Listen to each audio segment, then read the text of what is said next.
Good afternoon and welcome back to the Lynn Lowdown. I'm Danny Vittori, and today we have on the Outreach and Education Director for Diverse Peoples United.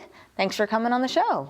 Thank you for having me. Would you mind just introducing yourself real quick? Sure. Yeah, so my name is Barbara Atim Okeny. I'm the Outreach and Education Director for Diverse People United. So can you just give us a quick overview about the organization itself? It was founded back in 2020 after the killing of George Floyd. Can you give a little bit of the history? Yep, I can do that. Yeah, so our organization was created in the summer of 2020, around when there was a lot of protest and action going on in Lynn in response to the unjust killing of George Floyd. So at that time, our organization really started with us getting into the streets and making noise and really trying to bring attention to the issue of police brutality, whether it's more nationally, due to George Floyd and other Black and brown folks who've been killed by the police, or even locally injustices that the police have enacted on folks. So it was created by Neil Whitridge, Anthony Coleman, and Letty Coleman. So the three of them had started the organization and started to recruit people in the summer. So that was how I was initially connected with the organization, through attending the protest and speaking to Neil. And in your role, Outreach and Education Director, what's involved in that? What's your main role? Yeah, so with my role, it really encompasses a lot of different aspects of the organization. So we very much try to have each of the roles center on the strengths that folks have within the organization. So my role encompasses initiatives related to mental health, related to different types of advocacy, so whether it's legislative advocacy or more community-focused advocacy. So we are an active member of the Lynn Racial Justice Coalition, so in that sort of realm as well. In education too, with having a background in working in education systems as a mental health counselor and art therapist. Mm-hmm. Yeah. And another big point you make is your youth education program, and really trying to get the youth involved in that. So you want to talk about upcoming programs? Yeah, sure. Yep. So we have a program that's going to be grant funded by the Lynn Cultural Council. So it's coming up in the February vacation. So it's February 17th to the 19th. So we're going to be having a combined program. So in past years, we've run either the Anti-Racist Education Program or we've run the Youth Rising Summit. So this program that's upcoming will be a combination of the two. So it's going to be, for our Anti-Racist Education Program, it really is a way for us to try to be able to teach youth about the real history of the United States and kind of having important and necessary conversations about race and racism, and trying to really make it interactive. So we'll have different kinds of opportunities for watching movies and having discussions about that, and being able to create some artwork, whether it's individual or collective, like community art making. So that's the anti-racist portion of it. And for the Youth Rising Summit portion, it really focuses on youth empowerment. So really trying to kind of bring the different things we're teaching in the anti-racist education program, and making sure that that youth kind of have a direction they would like to go into when it comes to their own kind of organizing and advocacy. Great.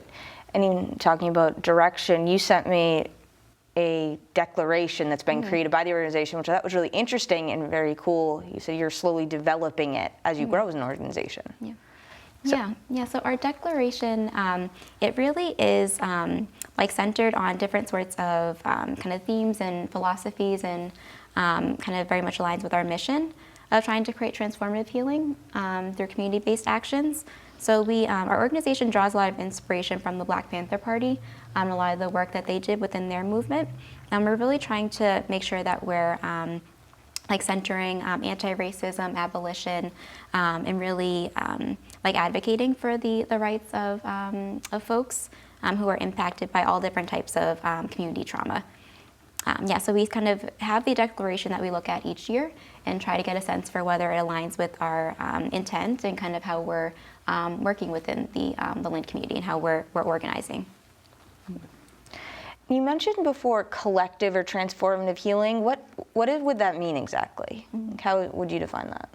Yeah, so I would define that as a way for us to be able to really come into the community and bring a sense of ability to bring a sense of healing, and really addressing the very real impacts of different types of trauma that folks, particularly folks of color, can experience due to policing or other sorts of systemic inequities.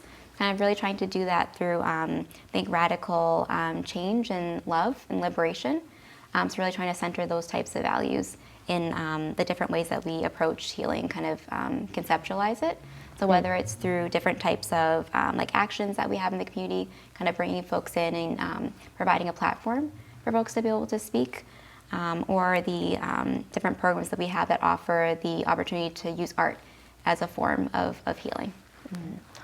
And you also, I've seen you support other, as you call them, allied movements as well. So there is a very large range you have for advocacy and supporting causes. Yes, it is. And that's been part of our history as an organization. So we have been able to, we've been very fortunate to be able to work with a lot of fellow organizers, whether it's Lynn-based or within the North Shore, who have different sorts of allied movements. So we're able to partner with an organizer, or several organizers, to be able to create a protest in response to hate that was experienced within the Asian American community. Mm-hmm. So that was one that we were able to do. And more recently, we're in the process of trying to get more involved when it comes to the different actions that are going on in support for Palestinians. It's really being able to kind of see what we can do to be able to be allies and create help to create any sort of change when it comes to the different like movements or struggles for Black liberation. And anyone who's watching who might be interested in getting involved, how would they go about doing that? In order to be able to get involved, we are definitely looking for more folks who are interested. We're very willing to hear about any other ideas that they may have, or if they want to help with the different initiatives that we have going on. But they can reach out to us either by email or by phone. Yeah, and even like on social media, like they can reach out by Facebook or Instagram. And you mentioned before, but we didn't get too much into it, is legislative advocacy. So that's more really looking at laws, policies, things that can be passed that could create large change. What have you been involved in with that? Yeah, so with that, so when I initially came into the organization, they had been active for a bit of time, where two of our members, Neil and Anthony, were involved in advocacy for an act called ACEs. So it's an act to create alternatives to community emergency services. So I ended up switching in for them, as it was more of a mental health focused law. So with that, it is a grant funded program that helps to be able to create funding for different communities to create unarmed crisis response teams. So since the creation of it, it has since shifted to being called an act to create equitable approaches to public health. So we've been advocating for a few years now, and it's received I think similar pushback to other kinds of movements for unarmed response, independent of the police. So we've transitioned to it being more of a public health kind of bill. But it has been a way for us to be able to create change on a different level, and something that has the ability to impact not just Lynn, but also other communities within Massachusetts, having access to those funds. So as of right now, there was a public hearing a few months ago where we were able to come in, folks in the community, people who are organizing for this, to speak to our support for the bill.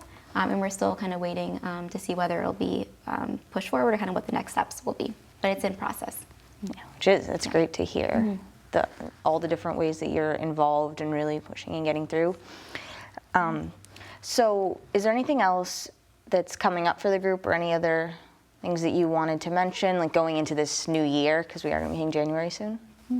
Yeah, I think the other piece to mention, so this past year we had run our Liberation for All event.